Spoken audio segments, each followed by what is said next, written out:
Hi, welcome to the Avid Knits Podcast. My name is Sarah, and you can find me online as Avid Knits on Instagram and also on Ravelry. There is a Ravelry group for the Avid Knits Podcast. If you search for it under the Groups tab, you'll find us there.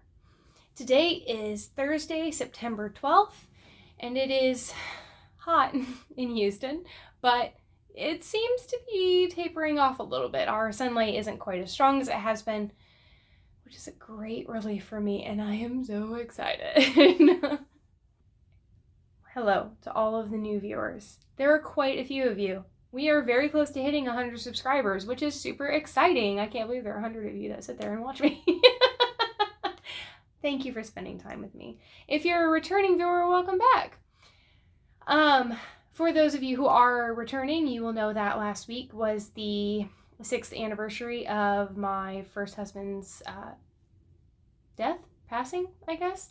So I took last week off just to give myself some time, I guess. It was fine this year. It wasn't too bad. And I'm really grateful for that. I'm grateful for the passing of that season. So real quick at the top of the episode, I want to talk a little bit about make-alongs. We did have, let me find my show notes here. We did have the Summer Sun make-along that ended on the 31st of August. I kind of forgot to close the thread until like the 2nd. So if you put your entries in, it still counted. So I do want to go ahead and announce the winner of that. The winner is going to receive this box of 50 stitch markers that was donated to the podcast by Amanda Hope Yarn. My son seems to have been playing in my yarn room. So there are 50 round and light bulb stitch markers in white and black. There are various shapes in here, various colors. And then it also comes with this very pretty fleur-de-lis progress keeper. And then along with that set of stitch markers is going to be this skein of Amanda Hope yarn in her 4-ply fingering in the color rose gold. The winner of the Summer Sun Make-Along is Ravelry user Andrea303. So congratulations, Andrea. She made a summer top out of some green cotton, and it was absolutely beautiful. It was just very, very pretty. So I'm super excited. If you will just drop me a DM and remind me of your address, I will ship that out to you. Okay, so that's our giveaway winner. I also have a little bitty giveaway, so you guys will remember my little alpaca here, and I had asked for name suggestions, and I did choose one. So although he is an alpaca, Brenda of Night Owl, who is Night Owl Fiber's mom, so she's the mother of a local to me dyer, suggested the name Larry the Llama, which I know that it's not a llama. I know it's an alpaca, but my son calls it Llama Llama after the TV show. So yeah, so I went with Larry the Llama, and we're just gonna pretend he's a llama. It's okay. Creative license. It's fine. So Brenda, if you will contact me, I would like to gift you a pattern out of your favorites or your queue. So let me know, and I will do that for you. All right, so we have mascot, we have giveaway. I am not going to be hosting a fall knit along. I feel like there are so many right now that are going on that not only is the market a little saturated, but I want to participate in some of those. So I kind of have my hands full this fall as far as knitting goes. So instead of hosting my own, I'm just going to tell you about a couple that I'm really interested in. The first one that I want to talk about is the BIPOC Make-Along, which is the BIPOC Mal 2019 hashtag on Instagram. It is being hosted, or it was created by Elizabeth Desamore of Desamore Designs. She is hosting it also on her Facebook group if you don't want to use Instagram or if you don't have one. There will be an FO thread in the Facebook group, and anything that you're making, you can hashtag with BIPOC Mal 2019, I'll put it here, and that will enter you for prizes. She will draw prizes every week. It runs from 2nd of September to the 4th of November, and if you need ideas for designers, you can find those on her Facebook group. I know that Kalisha, who is at Nadira Tani of the Quirky Monday Craftcast, has a highlight on her, I believe it's a highlight on her Instagram that has a list of Black, Indigenous, or people of color designers. You can knit any project as long as it is a designer of color. So, okay, so that's all of my administration. I'm going to jump right in to finished objects. I have 2 finished objects this week. And I'm sure that viewers of the podcast will be so happy to see them. I finished my Ripple Bralette by Jessie May. I knit this out of Countess Ablaze in the Lady Persephone BFL nylon. And this is her colorway that she designed for the Tits Out collective that she began. And it's called If I Want Exposure, I Will Get My Tits Out. So it's a very vibrant, very screamy neon.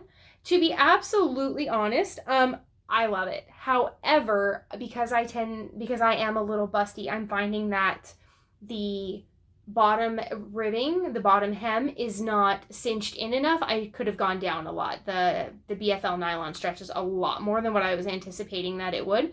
So I haven't decided if I will keep it or gift it or rip out that bottom hem and make it longer and just have a tank top. I have about half a skein left, so I'll do something with it. I'll do something with it to make it more wearable because I really enjoyed it. It was a lot of fun. The other finished object that I have are my socks. These are I call them my autumn socks, but that's not what they are. These are by Chicken Coop Dye Works. This is the Houston Fiberfest 2019 colorway, and it is called Hip, Funky, Savvy, Tasty Houston. And it is inspired by some Houston street art that we have. It is living right now on my sock blockers that were gifted to me by Wendy of Amanda Hope Yarn, who is also the dyer that donated the Knit Along prize. And Wendy is so sweet and apparently was trying to be very nice to me and didn't want to suggest that I had big feet. So I think she gave me medium sock blockers, and as you can tell, there's quite a lot of bagging going on down here. So I can't really tell if I need bigger sock blockers or if I just don't have any experience with sock blockers, and because they're shorties, they don't fit right. So y'all let me know. Those of you who have sock blockers, let me know if this is what they're supposed to do. It's taken me a lot not to wear these, you guys. It is definitely, I am so ready for autumn. So, because we are almost mid-September, I have decreed that it is now autumn, whether Houston wants to get on board or not, and I will make it so. Thank you for the sock blockers, Wendy. All right. Those are my 2 finished objects. No, I'm such a liar. I was about to tell you that I didn't have any knitting to show for the last 2 weeks, and I didn't really know what I was doing, and I'm a liar. I'm a liar, you guys. A huge liar. I knit a baby blanket in 5 days. One of my very, very best friends, I've known for the last, sorry if I shook the camera, I've known for probably 16 years of my life. I've easily known Christy for half of my life. And she had her second baby on Friday, last Friday. And so I knew baby was coming. I knew. And baby wasn't supposed to be here until like this week. But she had texted me in the morning to check on me because it was the anniversary. And I texted her back a couple of hours later to let her know I was okay. And her husband texted me and said that she was in the hospital. So baby got here a little bit earlier. And then I had to spend the next 2 days like furiously knitting a baby blanket, which is fine. I am not sure if this is going to show up on camera. It rarely does. If it fails spectacularly, like I think it will, I will put in a picture so you can see the color. But I knit her, or the baby, I knit him, the Amaro blanket by Jared Flood, and I'm trying to find the top. It's reversible. It doesn't really matter, but I'm trying to remember how it goes just for my own personal sanity, I suppose, just to be able to say that I figured it out. Pretty sure it's this way. So this is the Amaro baby blanket. And it's this beautiful diamond seed stitch cable cross pattern, and it is deceptively simple. This is my go-to baby blanket pattern. This is my go-to pattern for blankets, period. If you're getting married, if you're having a housewarming, if you're having a baby, if you're moving out for the first time and you're close to me, chances are you will get one of these. So this is my all-time favorite baby blanket. I really love knitting it. It goes super fast. I have knit it out of Barocco Vintage, which is a worsted weight. I'm not really positive of the percentages. I'll put them on the screen. I know that it is a wool and acrylic blend, but it's very nice. And it makes a baby blanket in the 36 by 42 range takes me precisely 4 skeins. I think I had maybe like a wingspan worth of yarn left over after I bound off, which is not quite enough to make it back across a row. I can get, I don't remember how many full chart repeats, but I basically get a number, we'll say 5, it's more than, I think it's more, but we'll say 5 full chart repeats and then a half chart. And then I border it, you are supposed to border it with seed stitch at the hem. I'm not sure where the camera is and if you're going to see that or not. But this is the colorway Cerulean. And yeah, I knit her firstborn a shale baby blanket from Brooklyn Tweed. And it's a feather and fan pattern. And it was very pretty. I like this one better. And I think it holds up better to littles. They can, it does have the holes, you know, so there is that fingers in the holes. It's Barocco. That doesn't bother me. I make them to be used, so. Yeah, I hope she loves that, and I will mail that off to her soon. I have been holding on to it so that I could podcast. Which, I mean, I realize that that's probably kind of silly, but, you know, it's my blanket, so I'm going to do what I want. Okay, that's it. Those are my FOs. I have a couple of works in progress. I suppose we'll chat about that. Because of the baby blanket, my knitting time has been pretty taken up. So I only have a couple of works in progress to show you. So if you are a returning viewer of the podcast, you will know that I knit a Spectre sweater by Hoki Locatelli. And it was a commission and I had to give it away and I thought I was going to cry. I was so sad. So I set about making my own. And I got through the yoke and I didn't like the way it was speckling. I started fading in my second color and I just didn't like the way that the speckling was pooling on the yoke, and so I ripped it out. And I started again. So this will be the third yoke that I have knit. And I have not gotten very far on it. Like I said, I was putting my effort and time into the baby blanket. But this is made out of leftovers of the first Spectre that I made. So this is Sweet Sparrow yarns on her Magpie base, which is a gold stellina in the Pajama Day colorway. And then Spectre is, for those of you who don't know, is a faded pullover with a texture detail. It's like a trellis detail on the yoke, and then a reverse stockinette, basically with lines that go down the side, or there will be a picture. I don't know why I'm struggling to explain this to you. So it goes from Pajama Day into Embers at Dawn by 6 and 7 fiber, which will fade into this One of a Kind, which is a club colorway from Olan, into this Olan club colorway, but this one had a name and it was called Canyon. So it will... I can't do it, see? Would not be a good circus performer. Would not. I won't quit my day job anytime soon, you guys. So anyway, that's my fade. Returning viewers, I'm sure you've seen it. I'm sure you're tired of it.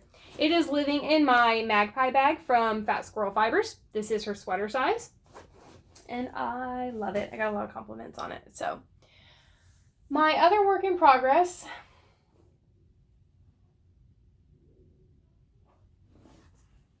is my Sizzle Pop Shawl by Leslie Ann Robinson, who is Knit Graffiti. And I am, of course, in the middle of a row. Of course I am, because why would I not be in the middle of a brioche row? That makes total sense. Luckily for me, I'm on very large needles and it will still spread out. So it is an asymmetrical triangle, and here it is. This is the contrast side. Main color. This is the main color, and then this is the contrast side. Okay, so the main color here is Goodbye Chlorophyll from Autumn and Indigo. This is a club colorway from a couple of years ago. September colorway, September or October. I don't really remember which one. It's one of my all-time favorite colors. I wish she would have made it a permanent. I would buy it all the time. And it just so happened to match really perfectly with a Malabrigo that I had in my stash, and this is called Archangel. So this is the yarn in the cakes. And as you can see, they're a really perfect complementary, like they complement each other really well. They basically have the same tones in them, just in varying proportions. That's living in my twill and print bag that I got when I went to visit my girlfriend in Portland over Mother's Day. Okay, and that's it. I have another work in progress, but I basically got the ribbing on a collar done, and there's no point in showing that to you. I have one maker plan. I have a couple of maker plans. But only one that I'm going to talk about right now. And that's going to be my entry for the BIPOC Make-Along.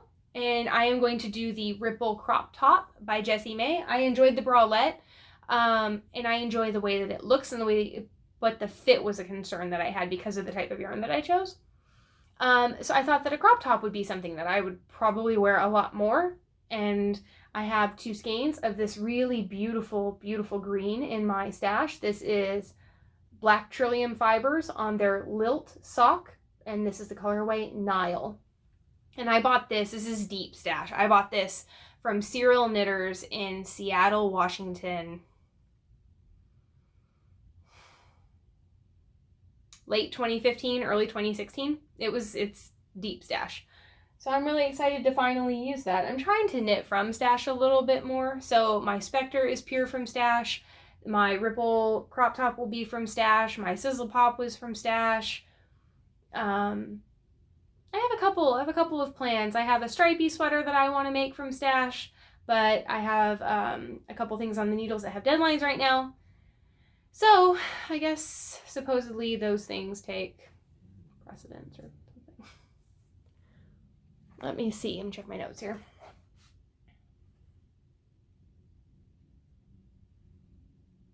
Okay.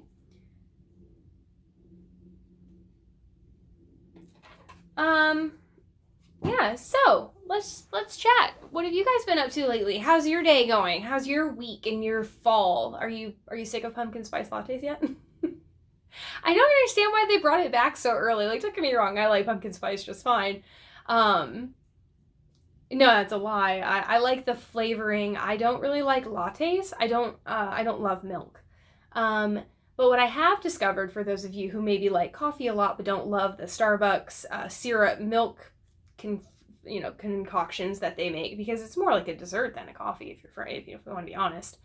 I get 4 shots of espresso over ice, and I have them add so I tell them 4 shots of espresso over ice in a grande cup, so that leaves me about that much room for milk, and I use almond milk.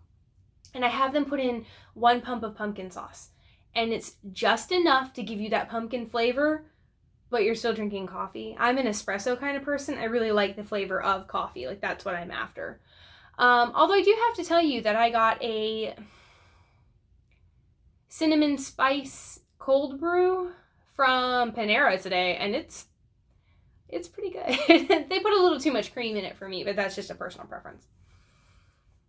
Okay, yeah. So, I had a pumpkin scone the other day. That made me very happy.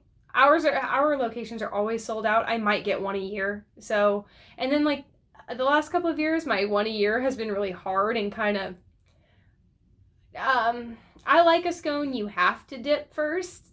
I don't mind them. I think that there is a place for that. But the pumpkin scone from Starbucks is usually really soft and fluffy, and it's almost kind of like the consistency of like kind of a dense carrot cake, I guess. So if I can catch them when they're fresh, I really like that. Those are always really good. Then we have another local place who is finally getting on board. They have a cardamom coffee, and that's really nice. And I make that kind of stuff at home. If any of you are home coffee makers and you use a whole bean with a grinder, try putting, grind your beans and then put them in your French press or in whatever your method of brewing is. And then on top of your grounds, try putting a a little bit of allspice or a pumpkin spice or a dab of cinnamon or some cardamom, anything that has a really nice, sweet, spicy, it will infuse into your coffee and you'll get a little bit of a flavored coffee thing, but it won't have that sweetness. Like we have a brand here in Texas only. It's called HEB. It's a local grocery store. If you're in the US, it's kind of like a Publix or a Kroger or something like that. But it's a local owned type thing, and they do their own coffee roasting.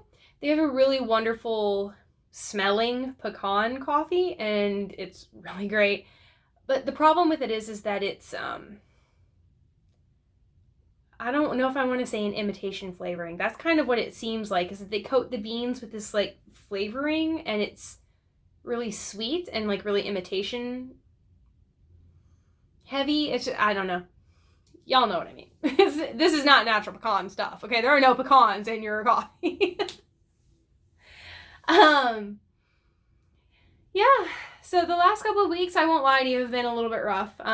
If I seem a little out of sorts, I apologize. I'm really just emotionally drained, I think. You know, it's kind of it's a weird season for me. I've gotten to a point where it doesn't really make me sad anymore, you know, but I am pretty close with my mother-in-law, you know, my late husband's mom, and that was her firstborn.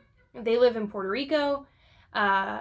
So her husband is dealing with cancer. They are selling their house in Puerto Rico because of, you know, the hurricane, and he's needing better medical care, and so they are moving to the U.S. And she got her apartment approved in Ohio near her second-born, and she got approval for the house. It's going to be sold. She just has to replace a window, and so she's excited, but, you know, she's lived on the island almost her whole life. But she lived in the States for a while, you know, to work or whatever, but she went back eventually. You know, and I think that it's going to be a really big change for her. You know, I was watching Kalisha of the Quirky Monday Craftcast. If you don't watch Kalisha, I highly recommend it. She, like, records in her backyard in Central Florida. And she's just beautiful. She's a beautiful soul. She's a wonderful, wonderful person to watch. And she does a point at the end of her episode where she asks for your bright spots and to share your bright spots in the comments. And I had kind of a emotional day after my son's birthday 2 weeks ago. That I kind of wanted to share. It was just a really nice moment. My mother-in-law from Puerto Rico, her name is Maria, and she called to wish Hector happy birthday on video chat, and Hector was excited. You know, Hector's my son, so Hector was really excited to see his, you know, his grandma. For any of you who are wondering or watching, my son does not remember his father. He doesn't remember my first husband. So the man that I am married to now is daddy through and through to him. And because he's 8 and has not asked, that is not a conversation that we feel necessary to have with him at this point. That's just a personal thing. And we'll handle it when time comes or when we feel like he's ready for that. But right now isn't it. And my mother-in-law is very understanding of that. She's fine with that. And she's very supportive of that, which is absolutely wonderful. But she called to talk to my son, and he was really excited to talk to her. And when she got done talking to him, she asked for my husband, you know, where is he? What's he doing? I want to talk to him. And so he came over to get on video, and it was wonderful. It was wonderful to see them laugh and change jokes and tell stories with each other. And it's very inspiring, and it's very humbling to see a woman who must be heartbroken every time she calls me over the reminder. And to see her make an effort to get to know a man who wouldn't be here if it wasn't for what happened to her son. You know, so she teaches me a lot about love. And I'm really grateful that she and I are close again. Or for once, anyway. We weren't close when my husband was alive. Just cultural differences and language barriers and stuff, you know. But we seem to have worked out a lot of that, and I'm really grateful for that. So, other than that, I don't really have very much. I did want to share a couple of podcasts with you. And so there are a lot of new faces around here. If you are new, I recommend going back to my first episode. It'll give you a little bit of background about me and kind of the stuff that I'm talking about right now and why this has been a little bit of a weird episode. And if you did come over here from Katie of Jordy Knits, I know she's mentioned me a few times. So if you're here from Katie's podcast, let me know down in the comments. Hi, Katie. I'm glad you guys had fun at Alton Towers, and I hope you've actually gotten to spend some time at home peacefully. I'm pretty sure that her husband took a holiday right as soon as her sons went back to school. Okay, I have a moment I have to share with you. I had to text Katie and be like, Katie, I've been watching your podcast for all these months. I know your husband doesn't want to be called Mr. Jordy Knits anymore, but between your accent and the fact that I live in America, I do not understand his new nickname. Can you please help me? And she's such a doll. She's so funny. So she explained it. Apparently, in her area of England, the Geordies are from Newcastle, and then there's the Mackhams, who are from Sutherland, I believe. Should be neighboring provinces, villages, areas. They're neighboring areas, and I guess there's a little bit of a rivalry. So because he doesn't want to be called Mr. Jordy Knits, because he's not a Geordie, he's not from Newcastle, she calls him the Mackham Moaner. And I love it. I love every minute of it. And when she wrote it down, I was like, that makes a lot more sense. I always got the Moaner part, but I couldn't figure out the Mackham part. I didn't get that, but cultural references. And that's really telling, isn't it? You know, there are so many things. If you're from the US, you know, there are so many little turns of phrase and little words, you know, like down in the South, we're really big on, you know, bless your heart, or we're fixin' to, or y'all. Y'all is a very big one for us, you know. And if you're up north, you know, there are areas that use guys, you know. Sorry, that makes me laugh. Or, you know, just different ways of calling things. There's a lot of, I really enjoy the differences between hearing like British English or UK English versus American English, you know, whether it be cart or trolley or apartment or flat or sweater or jumper. I've gotten to a point where I think jumper sounds much nicer, because sweater to me, like, I like it because it goes sweater weather, so it sounds really good. But at the same time, I feel like I was kind of brought up I was born in like the late 80s, so I grew up in the 90s. So a sweater to me still has that connotation of being that like Hanes gray sweatshirt that you wear to the gym, or like the ones that they would give you in the military for cold PT, like before they came out with the new high-speed windbreaker style or whatever. Anyway, there's very few select of you that will get that reference. But anyway, I really enjoyed the differences in linguistics and in cultures and stuff. So yeah. So anyway, Katie has mentioned me a few times. So if you're from Katie's podcast, please let me know down below. I would love to hear about it. And something else I kind of wanted to touch on. I was watching Levi of the WTF Knitting Podcast. And if you don't watch Levi, I recommend it. He is, I will warn you, he's very exuberant. So if that is not your bag, then I don't know that you'll love his style. I would actually suggest not to watch him with headphones. As he will attest himself, he has a very boisterous laugh. And he likes to laugh a lot. So maybe not with headphones the first time. Or keep them low just so that you're ready. But Levi made a really great comment. He was talking about beauty influencers. Like, you know, he was talking about getting lost down a rabbit hole of watching people put makeup on themselves on Instagram, on, you know, IGTV or foundation tutorials or contouring or whatever. And he was talking about how they call themselves influencers because companies send them products to try, and then they get up and they give an honest review, or they give a tutorial about how they use that product or whatever, and they're honest. They give an honest review of what they're using, because they are ultimately influencing their audiences to buy products from these different companies and to spend their money in these specific places. And he was talking about the parallel of that from being a beauty influencer, how we call ourselves podcasters, how yarny people call ourselves podcasters, but ultimately what we are doing is influencing you who are watching.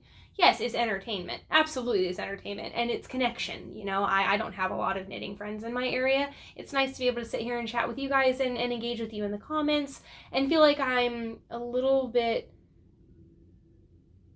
feel like I have a knit night, I guess, is a really good way to put that. It makes me feel like if I sit down with, she's my favorite. If I sit down with Amy from Stranded, then I feel like I got to have a chat with a friend who was interested in something I was interested in, or who maybe had an idea I hadn't thought of.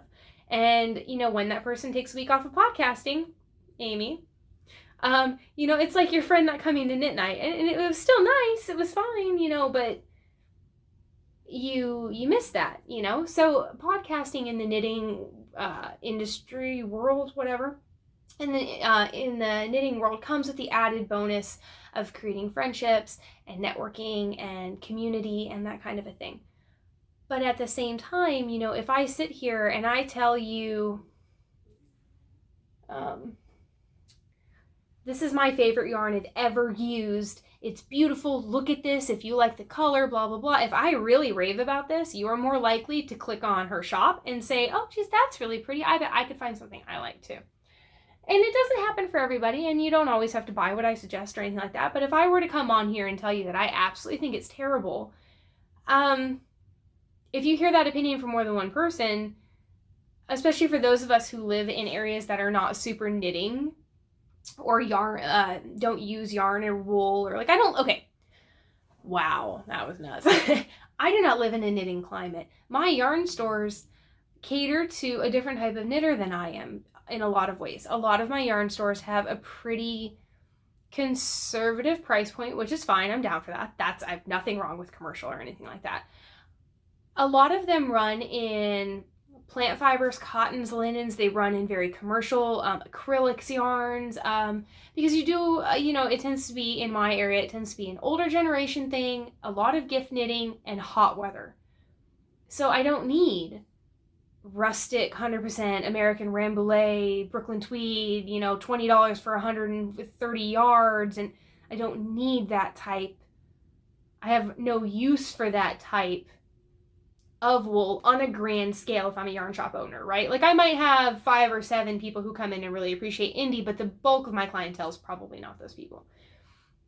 So a podcast is ultimately your friend asking your friend, hey, I've been looking at that bag, I think it's really cute, do you like it? And your friend saying, yeah, I love it. Or your friend saying, no, it's really cheap, I got it and the handle broke off the next day and I have a hole in it and now it's turning colors, like I don't know what to do with it. So Levi was discussing that he's gotten a little bit of flack for being too honest about his criticisms, the little negative things he has to say. And I kind of wanted to touch on that because I've gotten that a couple of times. Those of you who have been around for a really long time will know that I knit a Ingalls sweater by Caitlin Hunter, and I finished it with short sleeves. I ripped the sleeves back out. I'm going to rip out the whole thing, I think, actually. I've been trying really hard to decide what I was going to do with it. But I did finish it. I did put some sleeves on it for cap sleeves, for stash dash. And I got to a point, guys, where I put it back on and I just don't like it. The fabric, the yarn itself feels fine. This is Hedgehog Fibers. I have gotten flack for telling an honest opinion of Hedgehog. So those of you who have watched me for a long time will know Hedgehog Fibers changed their base many moons ago, I'm sure. And I don't use a lot of Hedgehog. And so I really wasn't aware she changed her base until I got this, and I didn't like it as much. I found it to be a little bit splitty. It's been blocked, but my stitches, it's been blocked, but my stitches don't look any neater. It's not as soft as I would expect it to be. Let me see if I can show it to you. Like you can see where it looks like it hasn't been blocked at all. A lot of my stitches are crooked, or they lean one way, or, and that's just hand knitting. Every stitch is a little bit different. I mean, you can be consistent, but the yarn typically will block out a little bit more. I don't love it, is my point. I don't love it. I don't have to. Beata in Ireland is not going to go out of business because some little girl in Texas didn't like her yarn. That's just me. I love her colors. I love her singles base is beautiful. Her DK, her base, it's just this sock yarn. It's just the base I don't love. There's nothing wrong with that.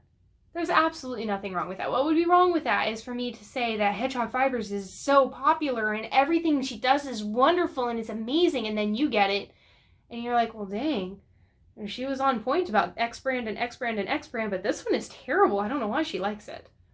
I don't want you to feel like you're getting a show from me. I want you to realize, I want you to understand that when you come here, what you're getting is me. Across the board, every day of the week. This is me.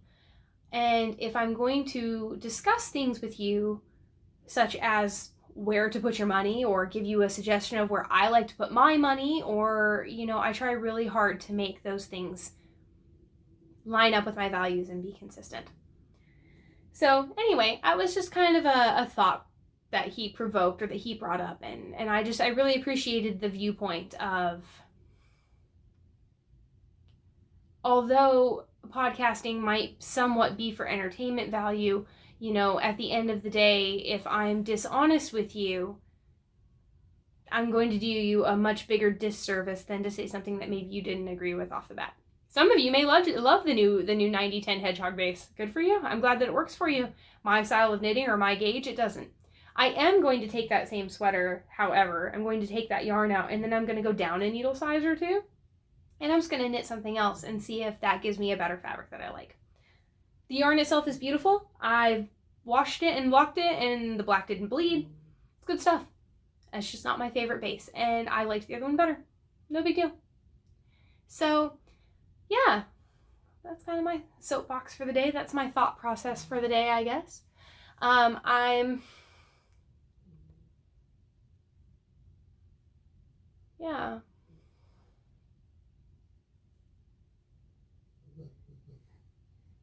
really ready for fall. So, anytime you guys want to send some of that my way, really appreciate it. I was looking, we are going to New York City on the 30th of this month. And so I was chatting with Julie of Sweet Sparrow Yarns, who also has a podcast that she isn't she hasn't posted in a couple of months, and it makes me very sad, but that's okay. We were talking about the weather and things to do in New York or whatever, and they're in the 70s, which would be hold on, for UK's for Celsius, so 70 minus, I think she's like 75, so it would be 40 divided by which one, 18, 20 degrees Celsius, maybe something in that range. For those of you in America who don't know, if you take the Celsius, you multiply it by 1.8, I just multiply it by 2, and then you add 32. So if it's 10 degrees Celsius, then you would 10 times 2 is 20, plus 32 is 52, and you'll be a few degrees off. I think that ends up being like, 50 or 48 or something like that technically, but you're just a couple of degrees. So you can safely say that you're probably in the 50s. Anyway, math lesson aside, yeah, so they're 20 degrees cooler than we are. I'm so jealous. And I'm hoping that it lasts. I know that there have been people who have gone to Rhinebeck, at the end of October and had 80-degree weather, and I'll be fine with 80. 80 would be fine. I don't plan on wearing a sweater through all of downtown New York for 5 days, but if we could get some cooler weather, that would be really nice. I'd be really excited about that. So I'm trying to think. That is a Monday. So I will not podcast the first week of October. I think that my normal podcasting day is like on the 3rd or something. That's my anniversary. We will be in New York City for that. So I'm not going to podcast. And I am going to absolutely be blunt with you. I will probably not vlog. I probably won't. I am an absolutely terrible person with a camera. I don't like taking a camera. I don't like to be in front of a camera. I don't take pictures. It makes my husband crazy. I am a very live in the moment kind of person. And I'm fortunate that my husband's not. My husband likes to take pictures, and he's very good at it, actually. So if we get any footage, it might be his. So yeah, we'll see. Maybe I'll put up a little video, but just don't expect it. I don't even know if we'll do yarn shops or anything. I have a yarn budget, but I kind of know what I want already, and I'm not sure that I'll spend that time perusing New York yarn shops, since I'll be with my husband and my son, and it will be for our anniversary trip. So I'm just babbling. I just don't want to go cook dinner because it's late. I think my husband's going to class tonight, so I don't think that I have to really cook for him, which will be fine. It's okay to give your kid cereal, right? It's okay to eat cereal at night when you're in your 30s. Can you still do that when you hit 30? Is that like a college thing only? Yeah. Okay. I'm gonna leave it here, and I will let you get back to your weeks, your afternoons. I hope you've had a very knitty week. I hope you've had a great week. I hope that if you have friends or family that were affected by Hurricane Dorian, that everybody is doing fine. I will pop a link down below in the description box for places to donate if you can help with that. Puerto Rico was hit very hard by Maria right after we were hit by Harvey, and I know how hard it was for them to get generators or anything to the island. Please keep in mind that having a hurricane devastate your island is not the same thing as having a hurricane devastate Florida. The only way to get things there is by boat. Things are not produced on the island. It's not big enough. The footprint is not big enough, and the cost to repair it after hurricanes and stuff like that is too high. They import everything. So nothing is on the island. Everything that they need will come from off the island. It will come from the mainland. And because they are not in American territory, their help will have to come from farther. So if you can help, please do.